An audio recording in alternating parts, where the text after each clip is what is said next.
Olá, seja muito bem-vindo ao Começo de Conversa, um programa de entrevistas diferente, um bate-papo franco, aberto, sem censura.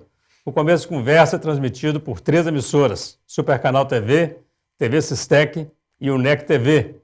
Ele também pode ser visto através das redes sociais. Caratinga é um município com mais de 90 mil habitantes, segundo o IBGE. A maior parte dessa população vive na cidade, mas ainda existe um grande número de moradores da zona rural. A economia do município se desenvolveu em torno de 2 atividades. E o nosso convidado de hoje é uma testemunha viva desse processo. Ele nasceu em Caratinga, é filho de José Felício Gonçalves e Dona Joaquina Cândido Gonçalves. É o terceiro de 5 irmãos, entre eles o saudoso Joaquim Felício. Ele é viúvo de Zeli Hurtz Gonçalves, tem 5 filhos, 12 netos e 6 bisnetos. Foi um dos pioneiros do comércio de Caratinga, tendo criado 2 empresas de referência, a Casa Tamoio e a extinta Felgo Materiais de Construção. Logo após o intervalo, eu volto para falar com esse convidado tão especial. Não saia daí, nós voltamos já já.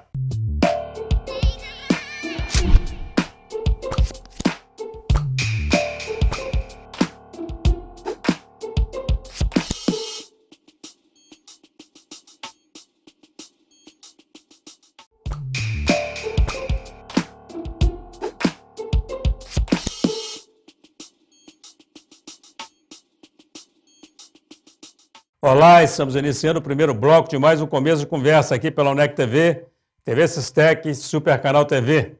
Vamos agora ao quadro Você na Tela do Começo de Conversa. Olá, professor Eugênio. Passando para dizer que acompanho sempre o Começo de Conversa. É um programa muito importante para a nossa comunidade. Eu gostaria de parabenizá-lo. Um forte abraço. Os nossos agradecimentos, o nosso abraço ao Flávio Ferraz, ele que é fotógrafo. E você também pode aparecer aqui no Começo de Conversa. Envie os seus comentários, a sua sugestão ou o seu recado através do WhatsApp 033 98899 2831. Eu vou repetir o número 033 98899 2831. Nosso convidado de hoje é um empreendedor. Começou a trabalhar aos 9 anos e foi emancipado aos 16 para gerenciar a própria empresa. É com muita alegria que recebemos aqui o senhor Josefino Gonçalves. Senhor Josefino, você é muito bem-vindo aqui ao Começo de Conversa, meu amigo. Foi uma honra o seu convite, meu. Foi um prazer muito grande recebê-lo aqui. Obrigado. Tá tudo bem? Tudo bom.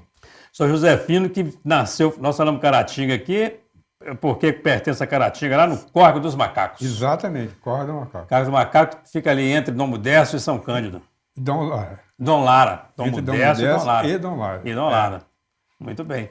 Córrego dos Macacos, que é a terra do capitão Felisberto. Exatamente. O senhor é neto do capitão Felisberto? Neto do capitão Felisberto. Essa história é muito interessante, né? O capitão Felisberto chegou ali desbravando aquelas terras, né? Chegou, que era tudo Isso mata 1800 virgem, e... 1800 e pouco. Porque ele, quando se casou com minha mãe, já era segundo casamento. Então ele já era morador dali há muito tempo. Então foi ele que desbravou aquilo ali, que veio, entrou, era mata mesmo, tudo. Engraçado, porque o senhor Josefino, ele é autor desse livro aqui, vou mostrar para vocês, ó, Janelas da Vida. Esse livro é fantástico, eu recomendo, eu tive o prazer de prefaciar esse livro. E esse livro traz essa história bacana demais desse capitão Felisberto, nesse início da história toda da sua família. Exatamente. Eu acho muito interessante esse fato, que ele foi casado e tinha um relacionamento muito bom com a esposa. Muito bom. A esposa adoeceu e eles tiveram que morar em casas separadas. Ela ficou com problema e não deixava ele chegar em casa. Não deixava ele entrar dentro de casa de jeito nenhum. Ele arrumou uma pessoa para cuidar dela, né? Botou ela numa fazenda, no local onde eu nasci, ele colocou ela na fazenda, botou gente ao redor e cuidava, estava sempre, não deixava ele nem chegar no curral. Nem chegou, ele atendia na na porteira, porta. Ela falava, daí você e pode ele gostando e cuidando da mulher, até a morte. E ele acabou casando com essa mulher que ajudava a cuidar dele, que é a mãe do senhor. Que é minha Foi avó. Empregada da casa. Exatamente. Bacana, e gerou essa família bacana de empreendedores. Essa é a história verdadeira da família. O Felisberto, o senhor também é neto do Joaquim Gonçalves. Não, do neto do Francisco Gonçalves. Que tinha um apelido aí de Felício, que ninguém sabe de onde saiu esse Felício, né? E o senhor, um empreendedor, quer dizer, todos os dois são muito de empreendedorismo e de criatividade, porque o Francisco também era um sujeito criativo demais da conta, né? Deus me livre, que era uma mente avançadíssima para a época dele. E isso de alguma maneira, interferiu aí ou facilitou esse trabalho dos filhos e dos netos? Eu acho que foi a introdução para os filhos, foi o que todos dois começaram. Porque o que meu pai fazia, a parte dele de montagem de usinas, tinha origem no São Francisco. No São Francisco. A outra parte de agricultura, que eu participei, vinha do capitão Felisberto. Então, essas duas... Juntou essas duas correntes. Pessoas que Bacana, formou né? isso. Eu vi aqui na chamada aqui que o senhor foi emancipado aos 16 anos. Que história é essa? Quando eu comecei com o comércio, eu já vinha trabalhando de empregado. Trabalhei com Dário Grossi, na Casa Bonfim. Trabalhei com o Zé Alencar. Isso tudo antes dos 16 anos? Isso tudo antes dos 16 mesmo? anos. Trabalhei primeiro com o Dário Grossi, onde eu aprendi tudo de comércio foi com ele. Depois fui trabalhar com o irmão do Sebastião Bonfim, que era o João Bonfim. Fiquei lá uns tempos com ele e onde veio o Zé Alencar para trabalhar com ele também. Uhum. Então eu trabalhei com esses dois. O Zé Alencar, que foi vice-presidente da Que República. foi presidente da República, ele mesmo. Depois disso, por consequências, eu caí dentro de um comércio que era propriedade dos meus parentes, dos irmãos do meu pai, que estava em má situação. Então, um dos irmãos do meu pai virou assim: Zé, o seu filho está mexendo com o comércio, vamos ver se você salva aquele negócio lá. Aquele negócio não vai de acabar. Me botaram lá no Itaiomi, com uma loja de tecido. Tecido. Então, eu falei, papai, esse trem que não dá, não. Esse lugar aqui não tem futuro, não. Vamos levar esse trem lá para o Caratinga. Trouxe para o Caratinga, botei a loja e, com pouco tempo, me deu aquele estalo, que o negócio era o que meu pai fazia, que era justamente o material elétrico. Então, montei tudo e quando o trem estava dando certo, que já estava a realidade, ele falou assim: eu vou te emancipar. O pai do senhor, ele fazia pequenas usinas hidrelétricas, é isso? Botava luz nessas fazendas. Botava luz nas fazendas, todos chegavam lá, usava água. Tem queda d'água? Tem. Quer fazer? Aí ele Que bacana. tinha que ir ao Rio de Janeiro. Ele ia, essas viagens, gastava 2 dias ou 3 dias para chegar no Rio de Janeiro de trem, porque naquela época era mais difícil ainda, né? A ferrovia era recém-inaugurada. Uhum. Então ele lá conseguia material para poder montar essas usinas. E depois montava o rádio para botar na fazenda também. Trazia as pecinhas junto, juntava aquilo tudo, fazia um rádio e botava lá na fazenda. E quando o senhor veio, então, aí o senhor vem para Caratinga justamente para montar uma empresa para começar a atender seu pai mesmo. Foi com materiais. Para atender o negócio dele. Quando eu lancei essa ideia para ele, aí ele me disse: vamos tentar, né? E nesse meu tentar, o trem deu certo, estava funcionando bem, foi que surgiu a ideia de emancipar. Mas eu só tinha 16 anos, lembra que eu podia responsabilizar? E me fez sócio da firma dele. Ele falou: não, eu vou te emancipar e você vai ser sócio da minha firma. Eu não entendo nada de comércio, você está fazendo tudo. E como é que foi a primeira viagem? Porque naquela época você não tinha representante, né? Porque hoje o representante vai na casa do freguês, oferece para ele. Ou então vai na internet, né? Tira da cama. Agora não, né? Agora, naquela época não. Naquela época me livre, era difícil demais. O senhor mesmo que tinha que ir comprar o material. Tinha que comprar o material. E como é que foi essa primeira viagem? 16 anos para lá no Rio de Janeiro. Foi difícil. Foi. Eu tinha um amigo aqui que era cunhado do Dário Grossi, então eu falei: Raul, eu estou precisando ir ao Rio, rapaz. Como é que eu faço, hein? Ele falou assim: a única coisa que eu posso fazer com você é que tirando eles num hotelzinho lá, daqueles bem simplesinho que tem na rua Chá Floriano. E lá você deve perguntar, você não tem medo de conversar? E você assim nunca tinha ido ao Rio de Janeiro? Não, nunca tinha. E foi sozinho, senhor José? Sozinho. Porque se desse marcada, ninguém estava vendo, ninguém ia que gozar, né? As marcadas que eu dei, só eu que vi. É só o senhor que sabe. E o transporte, como é que foi? Esse transporte, nessa época que eu fui ao Rio de Janeiro, estava inaugurando uma linha de ônibus daqui para o Rio, chamava EVA. Empresa de Aviação Automobilística, era gente de fora que vieram para aqui e botaram ali essa linha de ônibus. E a Rio Bahia ainda é chão? Chão é aquilo que eu falei com vocês: sair daqui 5 horas da manhã e chegava 8 horas da noite lá. Ó. Dia inteiro viajando. Porque furar pneu, atrás, não sei mais o que, tinha que parar para almoçar. Então era uma... Mas como é que um menino de 16 anos chega no Rio de Janeiro e consegue comprar? Você veja o seguinte, como eu vejo nos dias de hoje. Entendeu? Eu, com 16 anos, fiz tudo isso. Hoje, o menino com 16 anos não pode fazer nada, que a lei não diz que a lei não permite, não pode, é menor idade. Eu acho isso um absurdo. E levava dinheiro no bolso? Levar dinheiro, não vou que levar dinheiro no bolso fazer as compras. É. Quer dizer, levava e ninguém, nunca fui incomodado. A única recomendação que meu pai me fez foi assim: meu filho, você vai encontrar muitos sujeitos querendo vender coisas para você, que levam você num canto. Oferece coisa do arco da velha. Se você acompanhar, você pode ser roubado. Então você evita essas pessoas. Eu nunca encontrei com essas pessoas lá. Eu fico imaginando, se você levava dinheiro, por exemplo, levava dinheiro que dava para comprar o quê, por exemplo? Só para ter ideia do Eu não levava, valor. eu não levava esse dinheiro com a finalidade, eu vou lá comprar com esse dinheiro isso. Eu vou olhar e ver o que é interessante para o meu caso. Mas, por exemplo, dá para comprar o quê? Nessa primeira vez que o senhor foi, por exemplo, o senhor levou dinheiro que dá para comprar o quê? Um gerador, dois geradores? Eu não estou te geradores? falando com você que eu comprei 30 geradores. 30 geradores Então era muito dinheiro. importado. Era tudo de fabricação inglesa. Que aqui os nossos custavam mais de R$2.000 e poucos reais para mim. Lá, eu tinha que ir lá no São Paulo comprar isso também. E ele deu para comprar tudo isso. Você vê, era um montão de mercadoria. Hoje, se uma mercadoria já dava uns 500 mil reais. E era muito dinheiro. Era muito Pois é, dinheiro. você vê bem, um menino de 16 anos com essa dinheirada toda. Hoje eu vou falar com o senhor, ou ele não chegava lá com dinheiro, ou então ele comprava e a mercadoria não chegava, né? Se o senhor Exatamente. comprava lá, a mercadoria chegou. Ou às vezes nem chegava nem o filho nem o dinheiro em casa Nem de o volta, filho, nem porque em casa. ficava indo pro reto para ir fora e tomava o dinheiro dele. Era um tempo bom, né, São Josefino? Graças a Deus, Graças tempo a Deus. maravilhoso. E essa conversa também está muito boa, mas o tempo passa rápido demais. Ó. Primeiro bloco já acabou. Vamos ter que fazer um rápido intervalo, você não sai daí. A conversa está muito interessante com o Josefino Gonçalves. Nós vamos para um rápido intervalo e voltamos já já.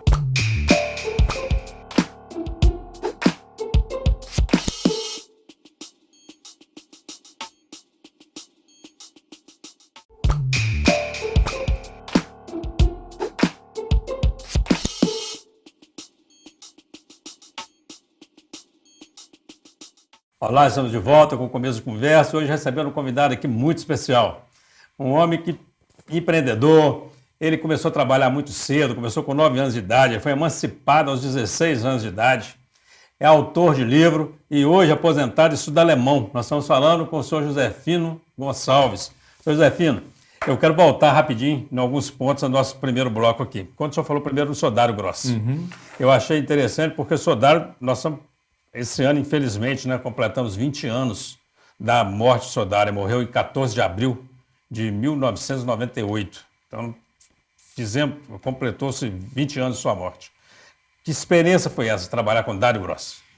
Olha, a experiência foi grande demais da conta, mas muito grande mesmo, que eu aprendi muito com ele. Quer dizer, esse menino de 9 anos que foi trabalhar na loja dele, que o meu primeiro serviço que me deram lá dentro da área foi emendar barbante. Eles não compravam barbante para amarrar os embrulhos, não existia Durex. Então era com papel e barbante para amarrar o papel. Então, para a economia da coisa, todos os barbantes que vinham na indústria, eles jogavam dentro de um latão e eu era o emendador de barbante. Emendador de barbante. Fazia aqueles novelos assim, botava lá para eles para eles usarem. Foi o primeiro serviço. E arrumar aquelas prateleiras de armarinho, porque no lidar que ele ficava todo fora do lugar. Né? E lembro de um caso interessante do Dário, é que ele me botava para fazer a arrumação, mas... E aí, às vezes, arranjava um caixotinho, uma coisa, para ficar abaixo, né? Ele ia lá e... Dá licença, vinha, tirava o caixotinho aqui, ó. Quem trabalha sentado é doutor, viu? Quem trabalha de coque. Aí eu saía brabo daquilo, xingando, e eu toda vez fui muito nervoso, e não tive medo de nada, não. Aí ele virava assim, Carmas, nervosismo de gente pobre é falta de educação. Desse jeito, assim, com esse sintoma, ele fazia assim. Então aquilo me irritava de uma maneira, entendeu? E eu gostava dele a despeito de tudo. É. Quer dizer, e ele também, fora disso também, me tratava bem para Chuchu. Às vezes, hoje eu faço assim, ele estava me ensinando. Estava ensinando para o senhor. Estava me ensinando. A obediência, a seguir as regras, né? E eu, a hierarquia. Então, Sodário, ele tinha uma maneira de ensinar muito peculiar mesmo. Ele era um grande tanto professor. que ele deixou essa firma, essa Casa Bonfim, e montou a firma para ele, que por coincidência de sociedade com meu pai. Meu pai não entendia nada de comércio. Muito bem. Ele convidou meu pai, fizeram um capital lá e botaram uma loja. Eu fui trabalhar com o Dário. E durante o tempo eu trabalhei com ele. Então eu aprendi demais com ele, aquele jeito dele de humilde, de muita sabedoria, muita autoridade sem gritaria, só com demonstração, quer dizer, uma pessoa maravilhosa. Bacana. Um outro ponto que eu queria também reforçar aqui, voltar nele, é nessa questão da viagem, né? Que o senhor foi para o Rio de Janeiro, num ônibus, uma estrada de chão, gastava o dia inteiro para viajar, e no intervalo eu perguntei para o senhor Josefino, no time dele, ele falou que torcia para o Flamengo. Eu perguntei, por que Flamengo? Por que não é Galo ou Cruzeiro? Ele falou que naquela época o pessoal nem conhecia Belo Horizonte, não. O acesso era mais fácil ao Rio de Janeiro. Não é isso mesmo? Exatamente. Quer dizer que chegar a Belo Horizonte era complicado. Deu uma dificuldade tremenda. É, né? A primeira vez que eu fui a Belo Horizonte, eu tentei assistir um jogo de futebol. Eu custei chegar naquele estádio de Independência, entendeu? Para assistir um jogo lá que eu não sei nem... Era um Atlético com o outro, não lembro com o outro. Como é que fazia para chegar a Belo Horizonte? Pegava trem? Um carro até Ponte Nova? Você arranjava um jeito de ir até Ponte Nova. De Ponte Nova pegava o trem. Até chegar a Belo Horizonte. Até chegar a Belo Horizonte. O senhor falou que Caratinga teve um time de basquete, é isso? E muito bom. Representava o Caratinga nessa região de Muriá e até Chaflotone. Nós jogávamos todos esses lugares e tinha um campeonato regional que nós jogávamos aqui e depois nós íamos para Belo Horizonte, cada um ganhador da regional disputar o campeão do interior. Você vê que o time era bom mesmo. E jogou no Minas. Esse no Minas foi, depois disso, o nosso treinador, que era o Zé, marido da irmã da Marilene. Marilene Godinho. Zé Guimarães. Zé Guimarães. Não sei se você já chegou a conhecer. Não. Ele faleceu novo. Ele era o nosso técnico. E ele era muito amigo de um Fernando Sabino, que era um mandatário lá do Minas. Então, ele arranjou um jeito do Zé Guimarães levar o time dele lá para jogar contra o Minas Tênis, que na época era o melhor time de basquete do Brasil, não tinha Flamengo, não tinha ninguém. Era o Minas e o Ginástica, eram os dois times bons de Belo Horizonte, que era do Brasil. E nós fomos lá para jogar com eles. O que eu gostei muito, eu queria reforçar essa fala do senhor Josefino, que no intervalo a gente conversando sobre essas dificuldades de transporte, por exemplo, para o Rio de Janeiro, para Belo Horizonte, e a vida era muito difícil. Ele falou, era muito difícil, mas era muito boa, porque a gente aprendia a gostar do que a gente tinha. Não é isso mesmo? Exatamente isso. Isso é uma coisa bacana, né? Isso é uma coisa é uma maneira de entender a vida bem interessante, né, José? Gostar daquilo que tem. A gente reclama muito, né? Eu acho que um grande mal nosso, inclusive eu sou reclamador também, é reclamar. A pior coisa que o homem tem é reclamar. Tem que gostar daquilo que tem, daquilo que ele é e daquilo que ele tem, porque não adianta reclamar que ele não vai mudar nem modificar. Então, pode modificar de acordo com atitudes, mas ele tem que modificar o jeito. Não é pela reclamação, né? Não é com reclamação. Não é pela reclamação que vai mudar nada. Ninguém muda nada reclamando. Eu fico vendo o pessoal reclamando de presidente, reclamando de prefeito, reclama de governador, reclama de político. Hoje em dia, E a maneira de mudar isso tudo é no voto, né? Então, assim, não adianta ficar reclamando mesmo. Você só pode mudar no voto. E mesmo mudando, não está tendo resultado também. Não está tendo muita escolha, não, né? Primeira empresa que o senhor fundou em Caratinga foi a Casa Tamoio. Casa Tamoio começou com essa lojinha de tecido na Itaúmi, que eu trouxe para aqui, e era loja de tecido. De tecido, então. Mas na época veio para aqui a Casa Brasiltex, que arrasou com o comércio de tecido na cidade. Então, só eles é que vendiam. Não sei o que arranjaram uma publicidade muito grande, e nós no vizinho lá, como é que é? Brasiltex. Brasiltex, Casa Brasiltex. Interessante. Você chegou a conhecer ela? Conheci, mais da conta. Aí eu vi meu pai, aqui, pano não dá não. Com esses homens nós não aguentamos concorrer com eles de jeito nenhum. Vamos arranjar um outro negócio. Aí é que eu entrei nesse carro e falei, vamos vender o que o senhor... Aí mudou de ramo. O que o senhor sai para comprar no Juiz de Fora para fazer suas usinas aí, nós vamos vender aqui. E a entrada do Joaquim Felício no negócio, como que Nessa acontece? época que saiu aqui agora, Joaquim estava estudando. Ele estava fazendo ele foi para estudar em Viçosa, depois foi para Juiz de Fora fazer o científico. Que aqui não tinha nada disso. Você imagina o quanto que o Caratinga... Eu falo às vezes com você não sabe, meu filho, tanto que eu fico inchado de ver um NECA aqui desse tamanho, dando diploma de doutor para muita gente, e que nós, naquele tempo, para estudar, fazer um científico. O científico tinha que sair para estudar fora. Realmente. Então ele estava estudando. E eu na loja. Tudo às mil maravilhas. Comércio bom, rendendo. Aí ele chega num ano nas férias e vira assim, pois é, eu acho que eu vou parar de estudar. Ah, rapaz, que isso? Mas eu tinha arranjado uma namorada lá e eu estava com outros pensamentos. Então eu vou parar de estudar. E nesse mesmo tempo, meu cunhado, que morava lá na fazenda, tinha entregado a fazenda para meu pai e ela estava vazia. Não tinha quem tomasse conta dela. E meu pai ficou naquele dilema, né? Joaquim quer parar de estudar, a fazenda sem um tomador de conta. O que eu faço? Aí eu escutei aqui e falei, está resolvido o problema, meu pai. O Joaquim fica no meu lugar aqui na loja, eu passo a minha parte, que eu era, como eu disse, eu era sócio, eu passo a minha parte para ele e vou lá para a roça. Muito bem. Você não entende nada de roça? Eu falei, mas o Joaquim também não entende nada de loja. Nós dois vamos aprender. Vamos aprender. E graças a Deus aprendemos. Bacana, esse lado empreendedor, eu acho muito bacana, da família. Isso veio lá dos avós, dos pais, mesmo, que coisa bacana, né, seu José Filho? Igual você fala do Capitão Felisberto, ele sair lá de onde ele morou para Chuchado, no meio de uma mata dentro, para poder fazer isso que tem aí hoje. Não é? Ué. E por falar em empreendedorismo, é um assunto, eu quero começar o terceiro bloco nosso falando dessa participação do senhor nessa empresa de telefonia, alguma implantação da telefonia em Caratinga. Se não sai daí, nós voltamos já, conversa muito boa aqui com o senhor Josefino Gonçalves. É já.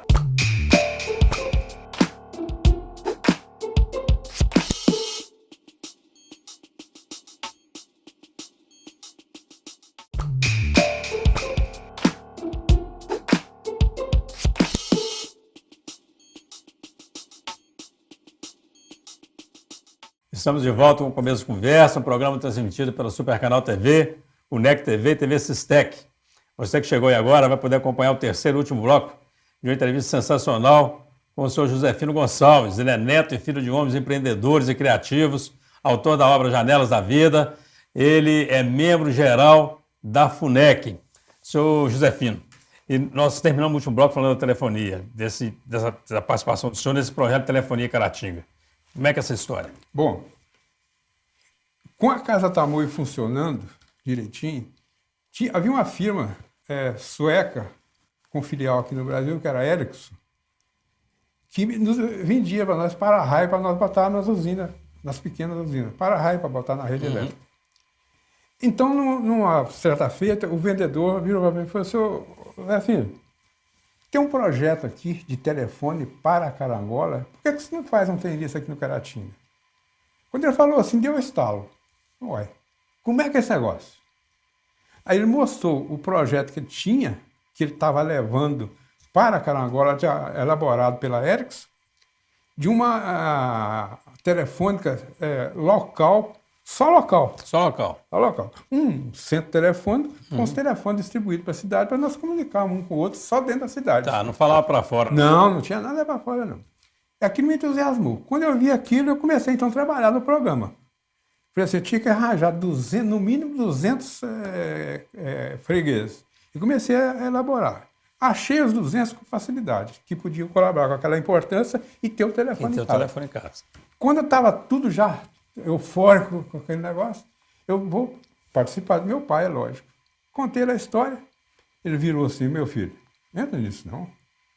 Isso é muito perigoso, não tem desse, não sei assim, isso é difícil, você já está com a loja aqui, está tudo certinho, para que você vai mexer mais com o trem? Eu falei, para mim fazer, eu vou contrariar ele. Então eu não vou fazer não. Aí ele virou para mim, passou lá, quando foi no fim do dia, aquilo ficou na cabeça dele, né? Ele falou assim, vamos procurar o Geraldo Braz. O Geraldo Braz era um amigo dele e colega dele, consertador de rádio também. Vamos procurar o Geraldo Braz. Ele tinha a oficina dele ali onde...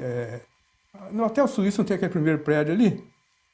Sei. Eu tinha uma oficina de conserto de rádio ali. E vamos procurar o Geraldo Braz, ele apresentando esse negócio. Falou para o Geraldo Braz se entusiasmou. E fez o negócio. Arranjou, eu dei para ele tudo mastigado, e ele pegou, instalou, botou os cabos na rua, cada um telefone. Era um telefone que você levantava ele e falava assim, 16. Aí a moça lá do centro ligava o 16 e você falava. Tá, tinha um ponto. Muito elementar. Tinha um ponto centralizava isso. Uma telefonista. Uma telefonista, bacana. Um centro telefônico que tinha lá. E o trem funcionou, rapaz. Funcionou, tanto deu certo que abriu o olho dos grandes empresários. Antônio Corso, Benito Porcalho, Ataíde de Carvalho, é os que eu lembro. E juntaram para fazer uma telefônica maior que fosse ligada à rede não sei nem na época como é que era o nome da rede, a Telefônica Brasileira, CTB. CTB. Aqui foi até casa, depois Telefônica de Caratinga, parece SA. Essa firma que eles fundaram, que é Até Casa. Até casa. Foi fundada por... Quer dizer, então, na verdade, o senhor, hoje na linguagem popular, a gente fala que o senhor preparou a cama e o outro deitou, né? Exatamente. O senhor preparou a cama para ele deitar. Exatamente. O senhor, quando deixou o Joaquim Felício na loja, o senhor resolveu para a fazenda, o senhor ficou na fazenda uns 10 anos, não foi? Por aí, mais ou menos? Exatamente. O senhor voltou e fundou a Felgo. Como é que surgiu a Felgo em Caratinga? Olha, eu senti a necessidade de deixar, de viver lá por 2 motivos. O primeiro é que nós fazíamos a terra produzir enquanto ela tinha força da natureza. Nós exaurimos a terra. Mas nós não tínhamos condição de recuperar essas terras, como tem hoje. Eu sei. Ninguém conhecia calcário. Deixava a terra na condição de não produzir mais. Produzia, quando ela não aguentava mais, fazia pasto. Então a renda caiu. Eu pensei comigo, eu vou voltar para a cidade e vou botar uma loja. Foi onde surgiu a Felgo. Muito bem. Então vim, fiz, e eu tinha o segundo motivo, que era minha filha também, que já estava quase por favor no colégio das irmãs ali, porque elas já tinham acabado com o internato, e elas me conseguiram deixar minha filha lá quase 1 ano lá. E estudaram todos ali com as irmãs ali? Tudo estudaram ali. Bacana. 5 filhos, né, o senhor tem? 5 filhos. Doutor Sérgio, nosso amigo, o Zé Luiz e 3 meninas. A Marta, a Maria Amélia e Ângela. A Ângela está lá no Porto Velho, Rondônia. Porto Velho. Foi para muito longe. É uma família bacana, né? 12 netos? Olha, eu ajoelho toda noite na minha oração e agradeço pela a família. Primeira coisa é agradecer a Deus, porque eu tive medo demais da conta da minha vida futura, né? Com relação à família. O que eu ia conseguir? Não conseguia 100% não, mas ela é muito boa. Só conseguiu uma família muito ela bacana. É muito boa. São 12 netos e 6 bisnetos. Bisnetos. Eu tenho uma bisneta com 17 anos e tenho um neto que está com... O único neto. Os outros, porque tudo é mulher. Ainda tem falado assim, se for a votação aqui... A mulherada é que manda lá, ué. Os filhos são mais filhas, né? As mulheres são mais 3-2. São mais netos, são mais bisnetos, então é unanimidade. É a mulherada mandando. Exatamente, mas bacana me põe demais. muito feliz demais. E o senhor é membro da Assembleia Geral da FUNEC, da Fundação. Bacana. Como é que foi essa entrada do senhor na FUNEC? Olha, no princípio, eu não sei se parece que o processo hoje não é o mesmo. Então o Munir me disse o seguinte, falou, olha, nos estatutos diz que todo aquele que prestou algum serviço em benefício da constação não é o NECA, da FAFIC, né? Da FAFIC. Então, eu escolhi dentre esses você para fazer parte, porque foi eu que construí aquela parte, o primeiro andar lá do Campus 2 lá embaixo, né? Aquele primeiro andar foi eu construir. É mesmo? De concorrência, ganhei a concorrência e construí. Para a delegacia, não foi? Ia funcionar. Não, depois aquilo ficou julgado para lá. Mas ia ser uma delegacia, não ia? O Fabinho botou a delegacia. Mas chegou a funcionar a delegacia lá? E muito tempo. Muito bem. Porque não tinha, estava lá o prédio construído e a UNEC não tinha nada, não tinha instalação nenhuma lá. Então, passou para a delegacia. Muito delegacia bem. Mas foi construído, então, para a FAFIC? Foi construído para a FAFIC, projeto para a FAFIC. Bacana, hein?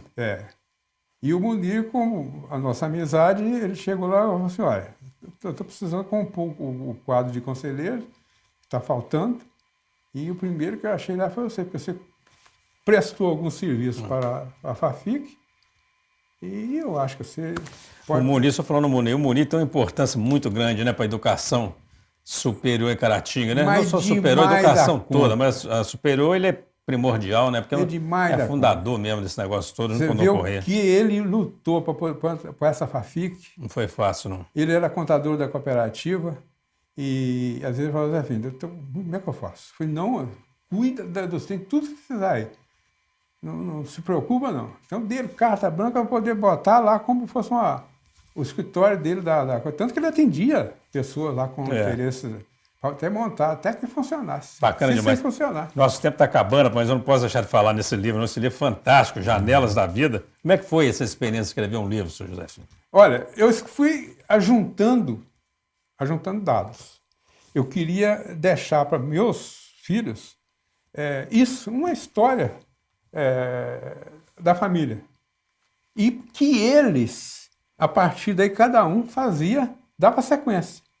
Então, isso eu falei com eles. Agora você pega isso até aqui, que eu podia fazer mais aqui, mas eu deixei para vocês completarem. Fui ajuntando. Fiz isso, escrevi, pedi uma neta para poder copiar, imprimir, ela imprimiu, ficou bonitinho, tudo mais. Fiz coisa para cada um dos filhos. Aqui, vocês guardar e seguir esse trem. Nada pensando em livro. Quem sou eu pensar em escrever livro? Como diz o macaquinho. Foi bacana demais. Aí, depois de muito tempo, uns 3 anos depois, uns 5 anos depois disso, veio o Sérgio, pai, esse aí dá um livrinho. Doutor Sérgio tem uma participação importante, isso é bacana demais, né?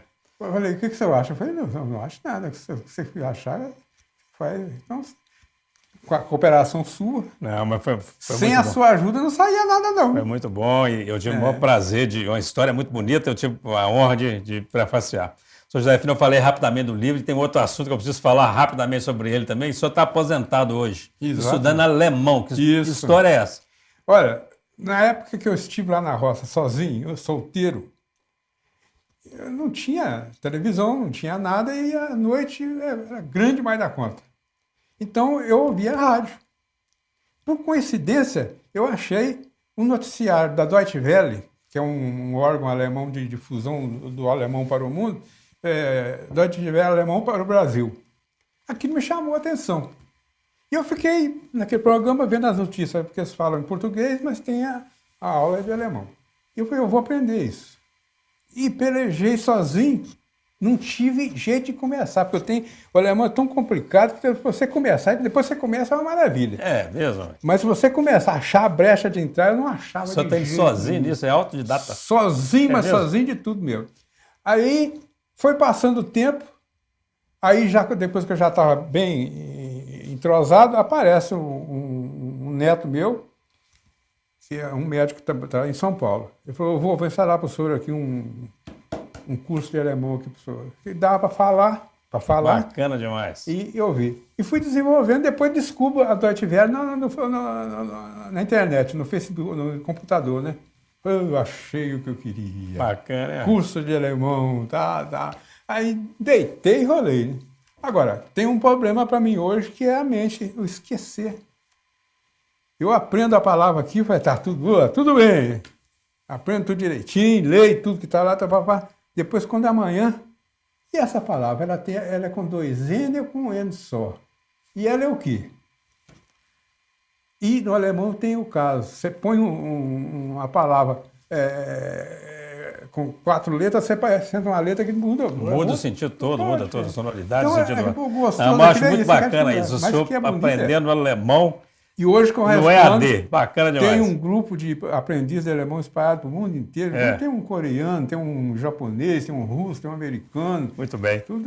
Senhor José Filho, infelizmente, nosso tempo é curto. A gente precisava de mais um começo de conversa para a gente poder conversar mais um pouco. Mas só tem 1 minuto aí para suas considerações finais. Só vai se dirigir para essa câmera aqui e vai deixar o seu recado para os telespectadores da UNEC TV, da TV Sistec, do Super Canal TV e também para os internautas. Tá bom?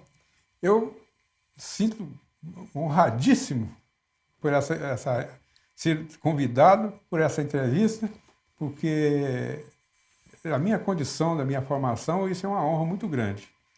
E espero que essa entrevista agrade aos telespectadores e dê tudo certo. Senhor José Filho, muito obrigado, viu? Foi um prazer muito grande, uma alegria muito grande recebê-lo aqui. Mesmo tenho maior admiração pelo senhor, maior respeito. Sua história de vida é uma história muito bacana, é motivadora para todos nós. O empreendedorismo, a criatividade do senhor, de sua família, são inspirações aí para todos nós. Muito obrigado mesmo, viu? Fique com Deus. Amém. E você que acompanhou essa entrevista, muito obrigado pela atenção, pela audiência. E até o nosso próximo encontro, se Deus quiser.